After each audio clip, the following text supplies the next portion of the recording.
नमस्कार। फिर से हाजिर हूँ एक नई कहानी के साथ में। मैं हूँ राज। आप देख रहे हैं हाईवे नाइट। दोस्तों, हमेशा की तरह आज की जो कहानी भी है भूत प्रेत से संबंधित है।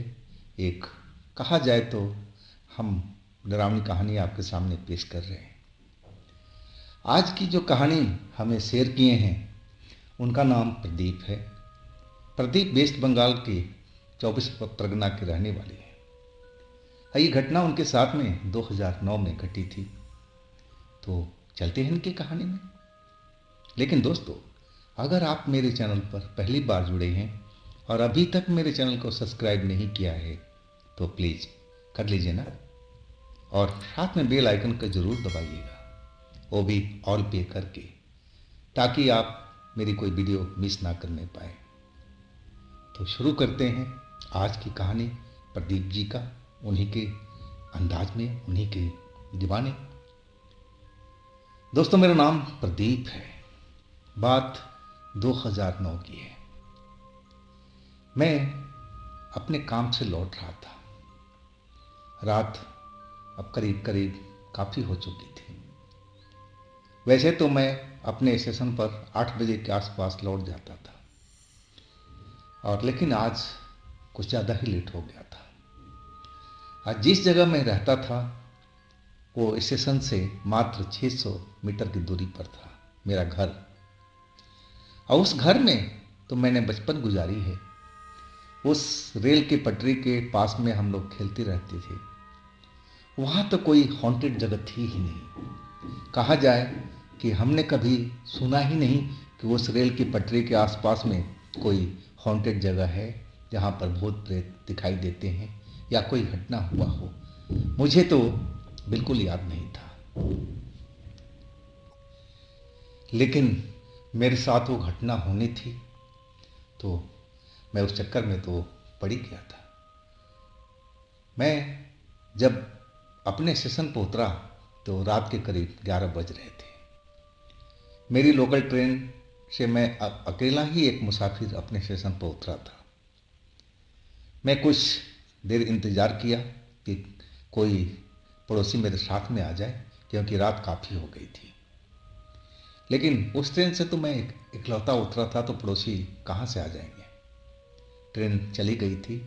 अब मैं स्टेशन पर खड़ा प्लेटफार्म पर और कुछ सोच रहा था कि क्या करूं, मैं पटरी वाले रास्ते से जाऊं या फिर रोड वाले से।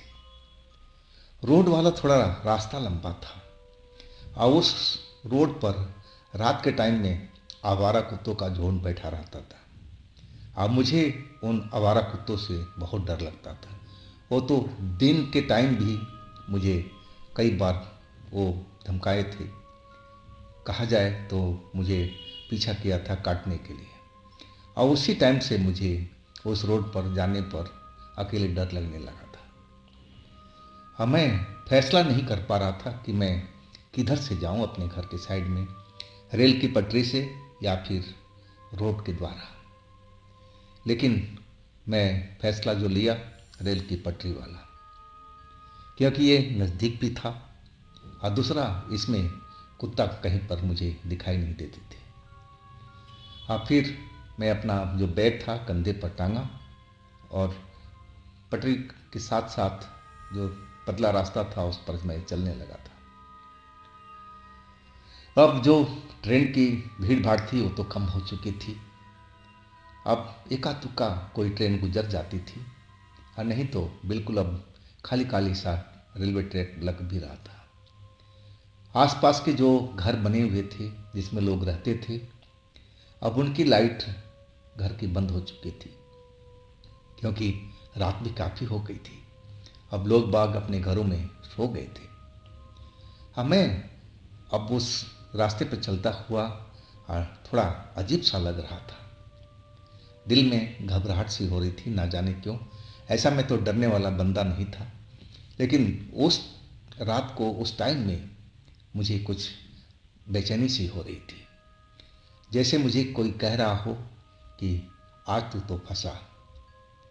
मैं अपना घबराहट छुपाने के लिए एक गाना गुनगुनाने लगा था कि उससे मेरा डर कम हो और घबराहट भी कम हो।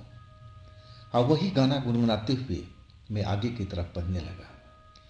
थोड़ी ही आगे बढ़ा तो जो पतला रास्ता था रेलवे के ट्रैक के साथ में चल रहा था वो तो ख़त्म सा हो गया था।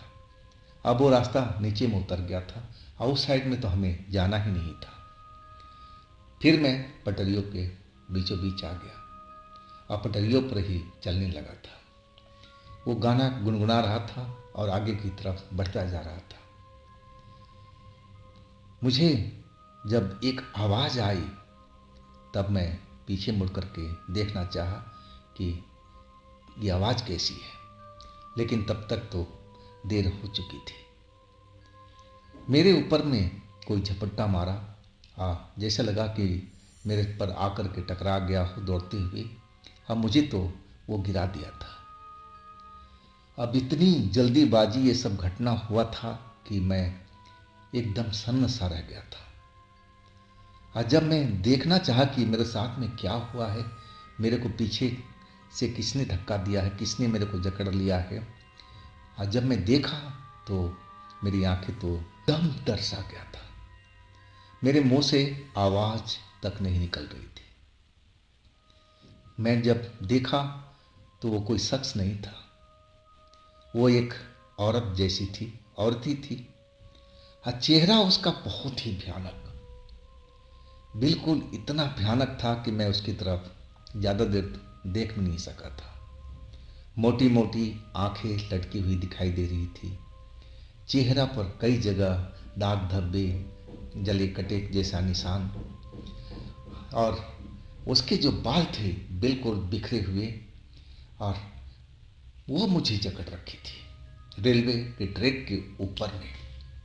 मैं नीचे था, वो मेरे ऊपर में सवार थी, और उसके मुंह से जो आवाज़ निकल रही थी किसी जानवर की तरह वो निकाल रही थी, जैसे कोई भूखा भेड़िया हो, जैसे कोई कोई जंगली जानवर हो, और वो बिल्कुल भूखा हो, खतरनाक खतरनाक एक्शन में आ चुका हो किसी को मारने के लिए। और वही हाल उसका था। लेकिन ये क्या बला थी, मुझे तो कुछ भी नहीं मालूम। मैं तो समझा कि अचानक मेरे ऊपर में कोई आकर झपट्टा मारा है कि मेरा बैग को छीन सके। मैं तो कुछ पल यही समझा था, लेकिन जब वो सब औरत का हुलिया देखा तो मैं एकदम दहल चुका था। डर से मेरी हालत ख़राब हो गई थी।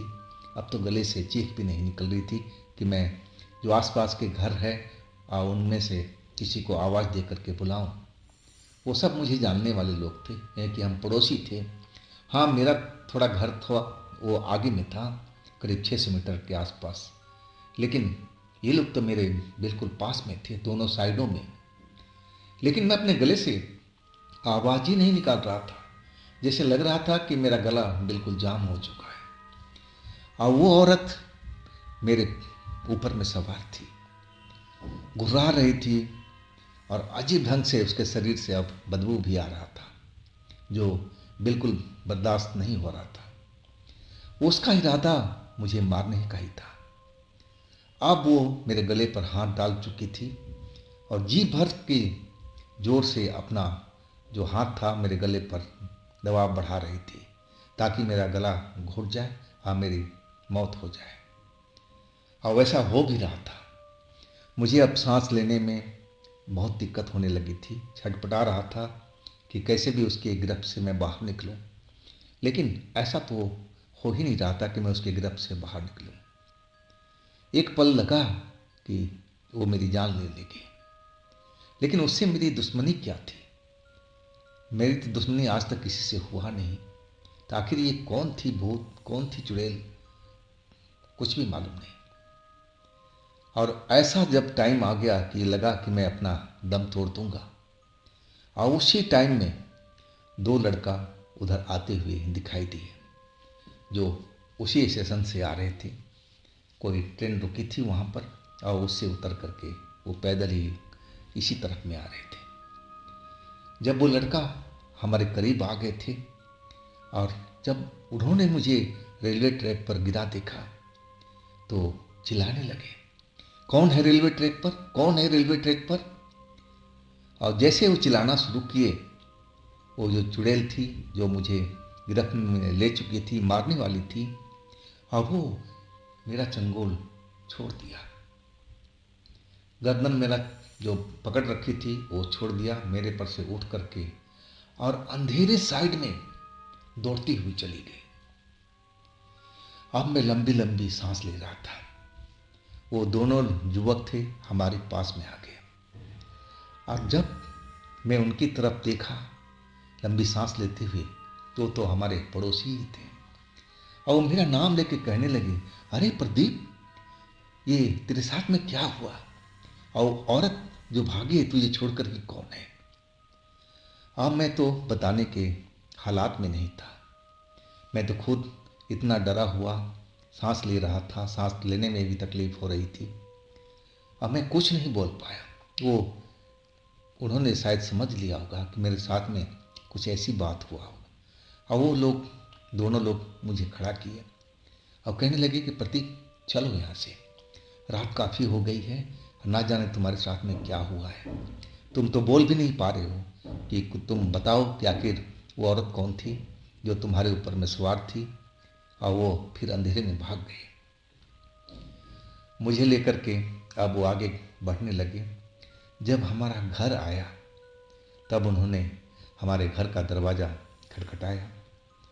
मेरी माँ ने दरवाज़ा खोला, और जब उन दोनों लड़कों को देखा और उसके बीच में मैं, उन दोनों लड़कों ने मेरे दोनों बाजू पकड़ रखा था, सहारा दे रखा था।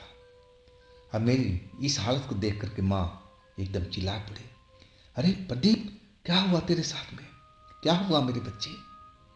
और तभी वो दो लड़के बताने लगे कि अम्मा, ये रेलवे ट्रैक पर पड़े हुए थे और इनके साथ में कोई औरत थी, और जब हम लोग आवाज़ दिए ना तो वो औरत भाग गई थी। अब आप ही इनसे पूछो कि कौन थी औरत, और रेलवे ट्रैक पर ये क्यों गिरे हुए थे, क्योंकि ये तो कुछ बोल नहीं पा रहे हैं अभी तक। अब मेरी माँ एकदम लगा कि बेचैन हो गई है, उसका जो हालत था बिगड़ने लगा था, वो घबराई हुई लग रही थी, और वो कहने लगी कि बाबू अंदर ले आओ, अंदर ले आओ, घर के अंदर में ले आओ। अब वो दोनों लड़के मुझे उठा करके, सहायता दे करके और घर के अंदर ले आए। अब फिर वो दोनों लड़के से पूछने लगे कि बाबू, तुमने देखा था उस औरत को। वो दोनों लड़के बोले, हाँ हमने देखा था। तो कैसी लग रही थी, करे कि हम दोनों लड़के बताएं कि अम्मा हमने पूरी तरह देख नहीं पाए, क्योंकि जैसे ही हमने आवाज़ दिया था वो औरत आगे अंधेरे के साइड में भाग गई थी। हाँ, देखने में लग रहा था कि कोई भूती प्रेत होगी, जैसे जिस स्पीड से भागी थी उस स्पीड से तो कोई आम इंसान भाग ही नहीं पाएगा।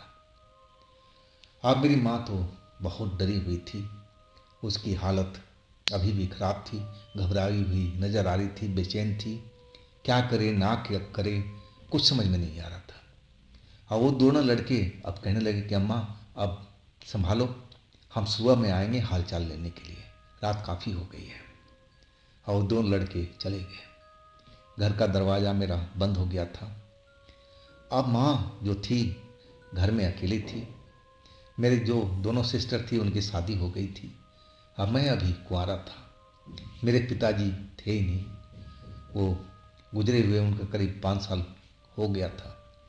तो कहा जाए कि इस घर में हम दो ही प्राणी थे, एक मेरी माँ और एक मैं। अब माँ समझ में नहीं आ रहा था कि करे तो क्या करे, किस तरह मुझे वो सही करे, किस तरह से वो मेरी आवाज़ को वापस लाए, और जो मेरा बदन कांप रहा था डर से उसको सही कैसे करे। और फिर वो मंदिर की तरफ भागती चली गई।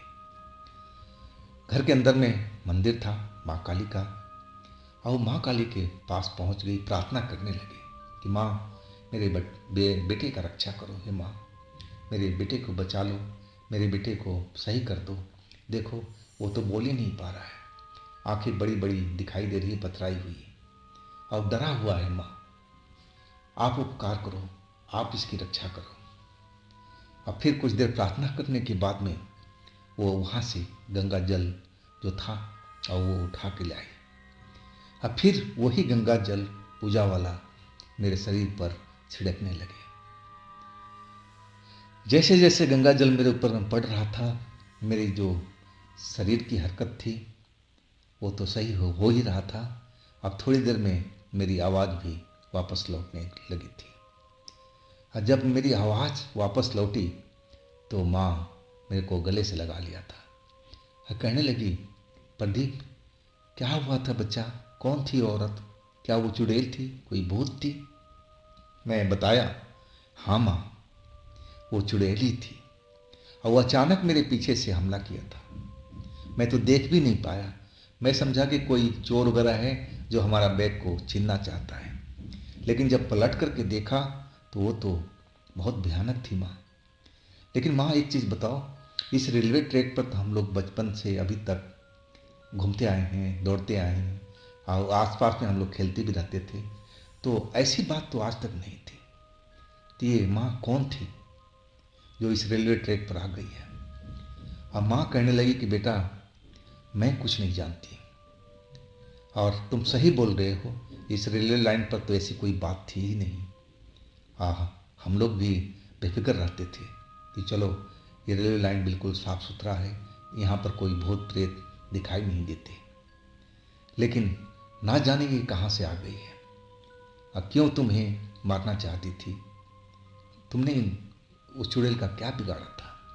अब मैं क्या बताऊं कि मैं क्या बिगाड़ा, मैंने तो कभी आज तक देखा तक नहीं उस चुड़ैल को, तो आखिर वो मुझे क्यों मारना चाहती थी?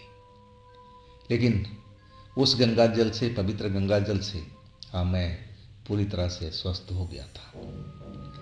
हाँ, 2 दिन तक मुझे घर में बैठना पड़ा था, डर लग रहा था थोड़ा बहुत कि मैं काम पर जाऊं ना जाऊं। लेकिन 2 दिन तक इसी चक्कर में मैं अपने घर में बैठा रहा। अब फिर तीसरे दिन मैं अपने काम पर पहुंचा था और जो हमारा टाइमिंग था 8 बजे का, उसी टाइम पर वापस लौटने लगा। और ऐसा मैं काफ़ी दिनों तक किया था। हाँ, कभी लेट होता ना तो मैं अकेले उस रेल की पटरी पर नहीं आता था। जब तक कोई मेरे साथी ना हो तब तक मेरी हिम्मत नहीं होती थी कि मैं उस रेल की पटरी पर चलूं। और वो जो रोड था, उस रोड पर से तो मैं जाता ही नहीं था, क्योंकि मैं कुत्ते से बहुत डरता था और कुत्ता मुझे देखते ही पता नहीं क्यों पागल से हो जाते थे, वो मेरी तरफ दौड़ पड़ते थे। तो दोस्तों, ये थी आज की कहानी प्रदीप की। अगर आपके पास भी ऐसी कोई घटना है जो आप हमें बताना चाहते हैं तो आप मुझे इंस्टाग्राम पर या मेरे व्हाट्सएप नंबर पर अपनी घटना को, अपनी कहानी को शेयर कर सकते हैं। और दोस्तों, ये चैनल भी आप ही का है, तो इसको भी अपना प्यार दीजिए, लाइक कीजिए, सब्सक्राइब कीजिए, शेयर कीजिए। और फिर हम मिलते हैं अगले रोज़ एक नई घटना, एक नई कहानी में। आप लोग अपना ख्याल रखिएगा। नमस्कार।